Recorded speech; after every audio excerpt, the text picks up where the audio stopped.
ছাত্রীগণ, আমরা শ্রীমদ্ ভগবদ গীতার ৩য় অধ্যায়ে কর্মযোগের যে কয়টি শ্লোক আমাদের পাঠ্যাংশে অন্তর্ভুক্ত হয়েছে তার প্রায় শেষ পর্যায়ে পৌঁছেছি। ইতিপূর্বে ৮টি শ্লোক আমরা অন্বয় ব্যাখ্যা করেছি। আজকে ৯ম শ্লোক আলোচনা করব। আমাদের 11টি শ্লোক আছে।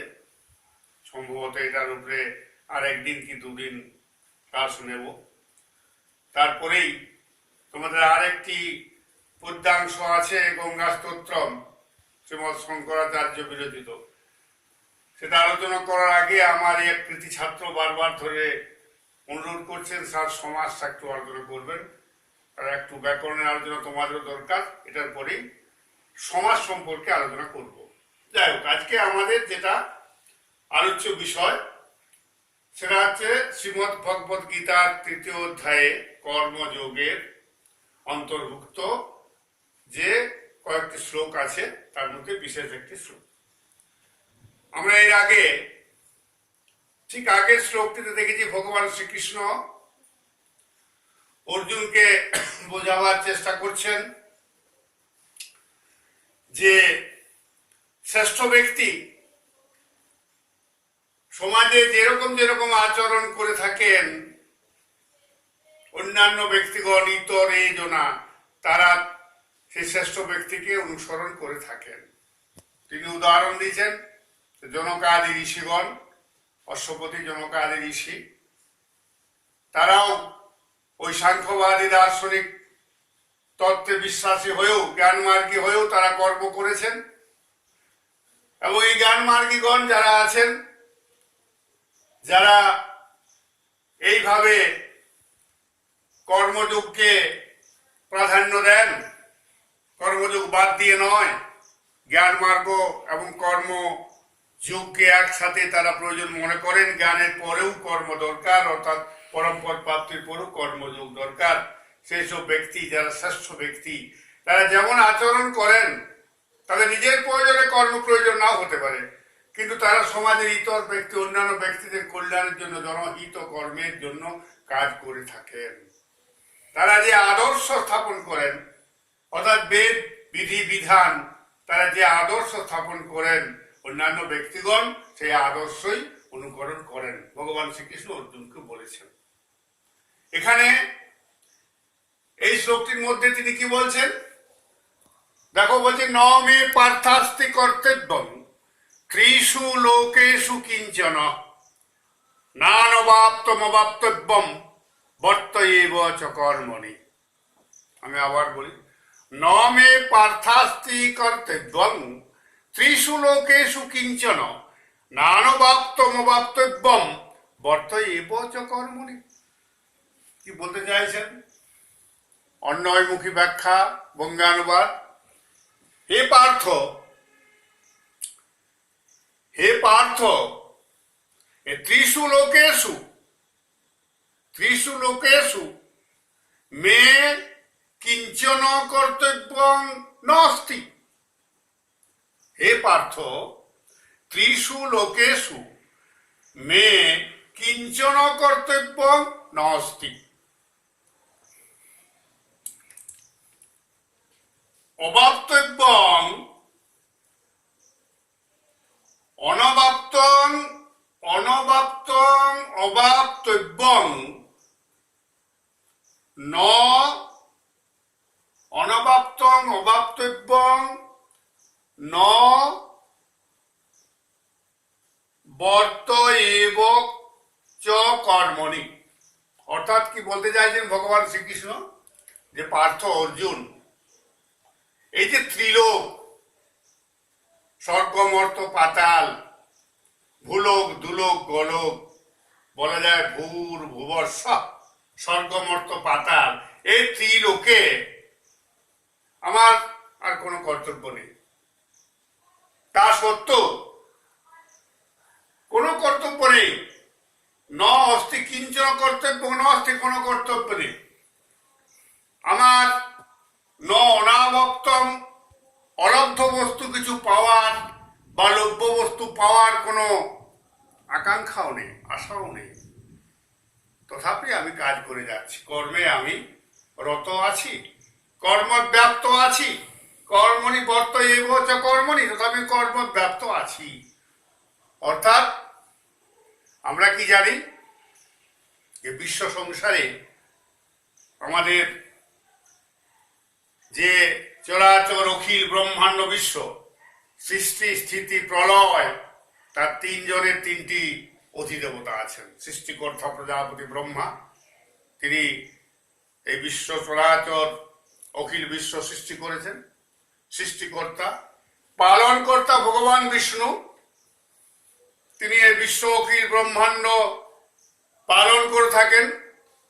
আর সংহার কর্তা প্রলয়কর্তা হচ্ছেন মহেশ্বর, দেবাদিদেব মহেশ্বর। তো ভগবান শ্রীকৃষ্ণ বিষ্ণু, তিনি পালন কর্তা, তিনি তিলোকং পালয়ন মহং, এক জায়গায় বলেছেন শ্রীমদ ভগবত গীতায়। তিনি বিশ্ব ব্রহ্মাণ্ড পালন করেন। তাই পালন করেন তিনি, তার একটা মুখ্য কাজ তিনি অর্জুনকে বলতে চাইছেন যে আমি প্রয়োজনের গরজে, প্রয়োজনের স্বার্থে কাজ করি না, আমাকে কাজ করতে হয়, সবসময় কাজ ভালোবাসি, কাজ করতেই হবে, এইভাবেই কাজ করে যাই জাগতিক কল্যাণে। কারণ গীতার শ্রীমদ ভগবত গীতায় বলা আছে যে তিনি কখন কখন আসেন, জলাজলায়ি ধর্মস্য গ্লানির্ভবতি ভারত অভ্যুত্থানমধর্মস্য তদাত্মানং সৃজাম্যহম পরিত্রাণায় সাধূনাং বিনাশায় চ দুষ্কৃতাম ধর্ম সংস্থাপনার্থায় সম্ভবামি যুগে যুগে। ভগবান শ্রীকৃষ্ণ অর্জুনকে বলেছেন, হে অর্জুন, যখনই ধর্মের গ্লানি হবে, অধর্মের অভ্যুত্থান হবে, আর তখন কি হবে, সাধু ব্যক্তিদের পরিত্রাণের জন্য, ধর্ম স্থাপনের জন্য, অধর্মের বিনাশের জন্য যুগে যুগে আমি অবতীর্ণ হব। তিনি সেইভাবে অবতীর্ণ হয়ে পালন করে চলছেন। তার কাছে কোনো লব্ধ বস্তু হবে, অনালব্ধ, এমন কিছু পাননি, এমন কিছু তিনি বলছেন আমার কাছে নেই যে আমি কিছু পাইনি, অনবাপ্তম, আমার কিছু পাওয়া নেই, বা মোবাপ্তব্যং, পাওয়া যাবে, লাভ করা যাবে, এরকম কোনো কিছু আমার কাছে নেই। তথাপি আমি কর্মে কি আছি না, আমি কর্মে নিযুক্ত আছি, আমি কর্মব্যাপ্ত আছি। তেমনি তুমিও কাজ করে যাও। ভগবান শ্রীকৃষ্ণ অর্জুনকে বলতে চাইছেন যে তুমিও কাজ করে যাও, কর্ম তোমাকে করতে হবে। তুমি এখানে যেভাবে বসে আছো শোকে মুহ্যমান হয়ে, এটা তোমার ঠিক ক্ষত্রোচিত কাজ নয়। তোমাকে কাজ করতে হবে, প্রয়োজন না থাকলেও তোমাকে কাজ করে যেতে হবে, তুমি কাজ করে যাও। ভগবান শ্রীকৃষ্ণ এটা বোঝাবার চেষ্টা করছেন, এটাই বলছেন। দেখো এখানে আমরা এবার এর মধ্যে ব্যাকরণের কিছু অংশে আসবো। অর্থাৎ আমরা প্রথমে চলে আসি সন্ধি বিচ্ছেদ। সন্ধি বিচ্ছেদ দেখো আমার আছে পার্থাস্তি, একটা সন্ধিযুক্ত পদ, পার্থাস্তি, স্বর সন্ধি বটে, পার্থ যুক্ত অস্থি, পার্থ যুক্ত অস্থি, পার্থাস্তি। কিঞ্চন,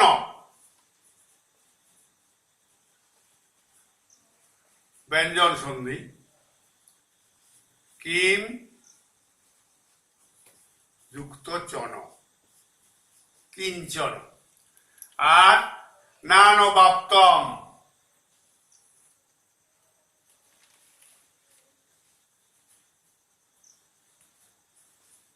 নানবাপ্তম,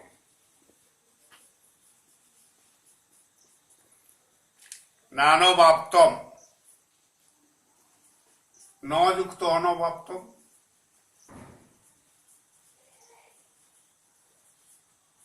ন যুক্ত অনবাপ্তম, নানবাপ্তম। আর অবাপ্তব্যম, অবাপ্তব্যম,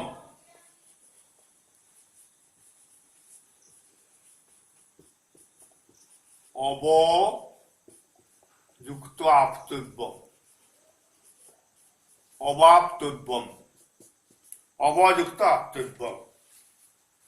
আর এখানে বর্ত এব আছে, এটা মনে রাখবে, বর্তে ছিল যুক্ত এব, এটা হচ্ছে সন্ধি লোপ, বর্তে বর্ত এব হয়েছে।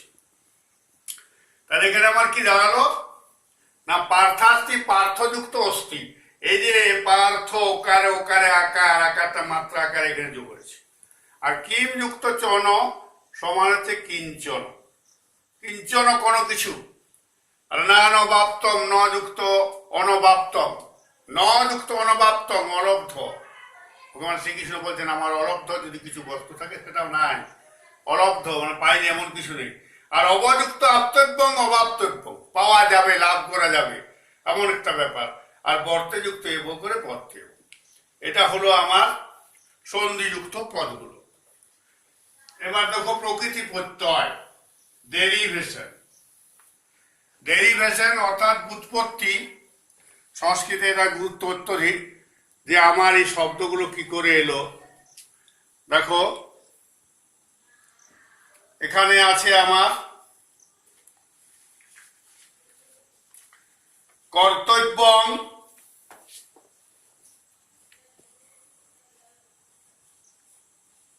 কর্তব্য, এটা বুঝতেই পারছো, ক্রি ধাতু যুক্ত তব্য দিয়ে কর্তব্য হয়, দিয়ে এটাকে শব্দরূপ করতে গেলে ক্লিবলিঙ্গ প্রথমার এক বচন দিয়ে হলো কর্তব্যম, এটা হলো কর্তব্য। পরে হচ্ছে অস্থি, অস্থিতে কি অস ধাতু যুক্ত লট তি, অস্তিস্থ সন্ধি, অস ধাতু যুক্ত লটটি। অনবাপ্তম, অনবাপ্তম, নই পূর্বক, নই পূর্বক অব যুক্ত আপ ধাতু যুক্ত কয়েত, অনবাপ্ত হবে, দিয়ে ক্লিবলিঙ্গ ওই প্রথমার এক বচন অনবাপ্তম। আর অবাপ্তব্যম, অবাপ্তব্যম, অবপূর্বক আপ যুক্ত তব্য, ওই একই অবস্থা, এও তাই, ক্লিবলিঙ্গ প্রথমা এক বচন। আর বর্তে ব্রিথ যুক্ত লট এই করে হয় বর্তে। এইগুলো হচ্ছে আমার ডেরিভেশন। কর্তব্যং ক্রিযুক্ত তব্য, কর্তব্য হলো ক্লিবলিঙ্গ প্রথমার এক বচন, অস্থি অস ধাতু লট টি করে। আর অনবাপ্তং নই পূর্বক অবপূর্বক আপ কয়েত প্রত্যয় করে অনবাপ্ত হলো, সেটাকে ক্লিবলিঙ্গের প্রথমার এক বচন করে অনবাপ্তম। অবাপ্তব্যং অবপূর্বক আপ যুক্ত তব্য, অবাপ্তব্য হলো ক্লিবলিঙ্গে প্রয়োগ করে প্রথমার এক বচন। আর বর্তে ব্রিথ লট এ, এগুলো হচ্ছে আমার ডেরিভেশন। এবারে কেস এন্ডিংস, কারক ও বিভক্তি।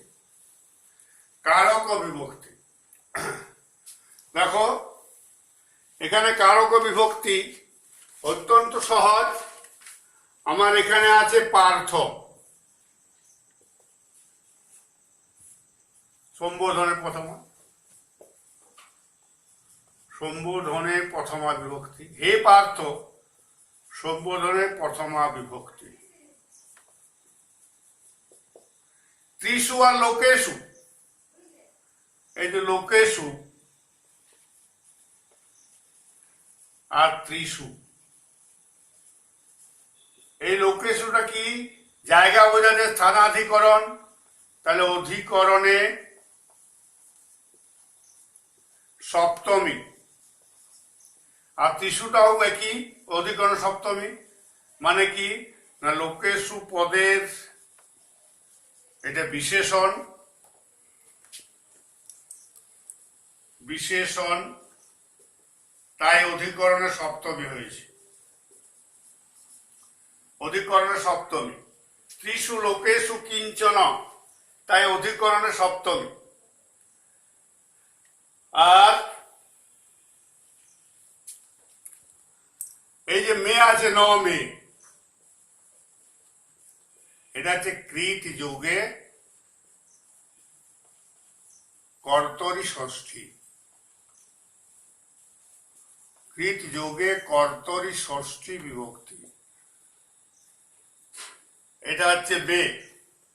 আর এই কর্তব্য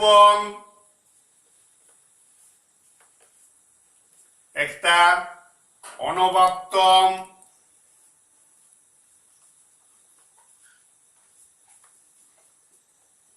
আর অবাপ্তব্য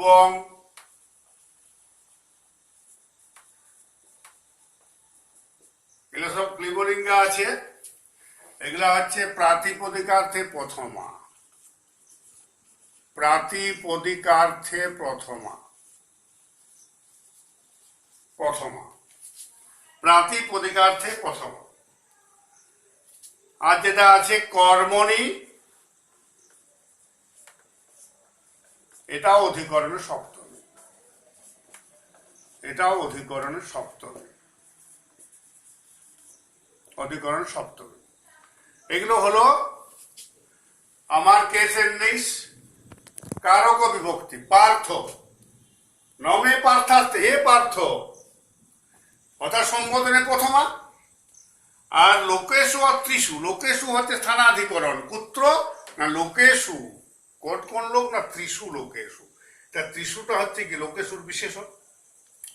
তাহলে বিশেষ এই যৎলিঙ্গং বিভক্তি বচনে যে, আর তানি সর্বাণী যোজ্যানি বিশেষণে পদের সপি। তাহলে আমার সেইভাবে এখানে যা আছে তাই ত্রিশুটা হয়ে গেছে কি লোকেশ পদের বিশেষণ হেতু অধিকরণ সপ্তমী। আর মেয়েটা হচ্ছে কৃত যোগে কর্তরি ষষ্ঠী, এই যে কর্তব্যং, এটা কর্তরি পদ, এটা কর্তৃপদ। তাহলে বের সাথে কর্তব্য যোগ হয়েছে, তাই কৃত যোগে কর্তরি ষষ্ঠী বিভক্তি হয়েছে এটা। আর কর্তব্য অনাবাপ্তম অবাপ্তব্যম এলো প্রাতিপদিক অর্থে প্রথমা। আর কর্মটা অধিকরণ সপ্তমী। তাহলে এগুলো আমার কারক বিভক্তি হয়ে গেল।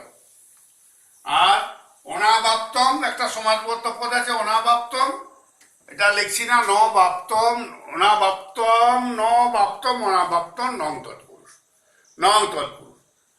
তাহলে এখানে কি ভগবান শ্রীকৃষ্ণ তিনি অর্জুনকে এই শ্লোকের মধ্যে নিজের দৃষ্টান্ত স্থাপন করে অর্জুনকে উদ্দীপ্ত করার চেষ্টা করছেন। এর আগে যে শ্লোকটা ছিল যে শ্রেষ্ঠ ব্যক্তি যদাচরতি শ্রেষ্ঠই তত্ত্বনা, শ্রেষ্ঠ ব্যক্তিরা যেমন যেমন আচরণ করে ইতর ব্যক্তিরা সেরকম আচরণ করবেন, তারা যেভাবে আদর্শ স্থাপন করবেন ইতর ব্যক্তি অন্যান্য ব্যক্তিরা সেই আদর্শ অনুকরণ করবেন। অর্জুনকে বলেছেন তোমারও সেই আদর্শ স্থাপন করা উচিত, নিজের প্রয়োজন হলেও জনকল্যাণের দিকে তাকিয়ে হলেও তোমারও কর্ম করা উচিত, তোমার সক্রিয় হওয়া উচিত। এখানে ভগবান শ্রীকৃষ্ণ নিজের দৃষ্টান্ত দিচ্ছেন, নিজে বলছেন যে ত্রিলোকে স্বর্গমর্ত পাতাল ভূর্ভুবস্ব ভূলোক দুলোক গোলোকে আমার আর কোনো কাজ নেই, কারণ আমার লোভ পাওয়া যায়নি, অনালব্ধ কিছু নেই, অনবাপ্তম, আর অবাপ্তব্য পাওয়া যাবে এমনও কিছু নেই। তথাপি তো আমি কাজ করে যাচ্ছি, কর্মে ব্যপ্ত আছি, কর্ম ব্যপ্ত আমি কাজ করে যাচ্ছি। সুতরাং তিনি বলতে চাইছেন ভগবান শ্রীকৃষ্ণ যে আমি প্রয়োজনের তাগিদে কাজ করি না, কাজ আমি করেই যাই, কাজ আমাকে করতে হয়। এবং তেমনি সবাই কাজ না করে কেউ থাকতে পারবে না, সাংখ্যবাদী দার্শনিকরাই হোক জ্ঞান মার্গীরাই হোক, কাজ তোমাকে করতে হবে। পরমপদ প্রাপ্তি হয়ে গেলেই কাজ বন্ধ তা নয়, তারপরেও তোমার কাজ থাকবে। অর্জুনকে বলছেন তুমিও সেরকম ভাবে কাজ করে যাও, কর্তব্য কর্ম তোমার যেটা কাজ সেই কাজ তুমি করে যাও। এইভাবে উনি বলতে চাইছেন যে তোমার যেটা কাজ, এখানে কর্তব্য মানে কি বলতে চাইছেন, যারা পুরানো দার্শনিক টিকাকারগণ তারা বলেছেন যে বিধি ইত্যাদি সমস্ত দার্শনিক সেখানে বিশিষ্ট কর্তব্য, এখানে তা নয়, এখানে তোমার কাজ করতে হবে, কাজটাই প্রধান, তোমার কাজটাই যে প্রধান কর্তব্য। ভগবান শ্রীকৃষ্ণ বোঝাবার চেষ্টা করছেন যে এই সংসারে তোমার কর্ম ছাড়া গতি নেই, তোমাকে কাজ করতে হবে, এটাই হচ্ছে মূল বক্তব্য, এটাই এই শ্লোকটার মর্মার্থ। তোমাদের প্রশ্ন হচ্ছে যে ত্রিশু লোকেশু কিঞ্চন উদ্ধৃতি, এখানে ত্রিশু লোকেশু বলতে তিনটি লোক, কোন কোন তিন লোকের কথা বলা হয়েছে? প্রশ্ন, ত্রিশু লোকেশু শব্দের কোন কোন লোকের কথা বলা হয়েছে?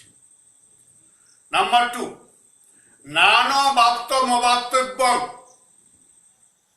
আবার বলি প্রশ্নটা, নান বাপ্তম অবাপ্তব্যং শব্দটির তাৎপর্য বিশ্লেষণ করো। এবং লাস্ট প্রশ্ন হচ্ছে ভগবান শ্রীকৃষ্ণ তিনি অর্জুনকে কেন বলছেন যে সংসারে তার কোনো কর্তব্য নেই, এটা বলতে তিনি খুব বোঝাতে চেয়েছেন। এই তিনটি প্রশ্ন তোমাদের জন্য রইল, তোমরা তিনটি প্রশ্ন বাড়িতে তৈরি করো এবং যদি কোনো অসুবিধা হয় আমাকে জানাবে। আজকের আলোচনা এই পর্যন্ত, আবার আমরা পরের ক্লাসে এটা আবার কন্টিনিউ করব। ধন্যবাদ।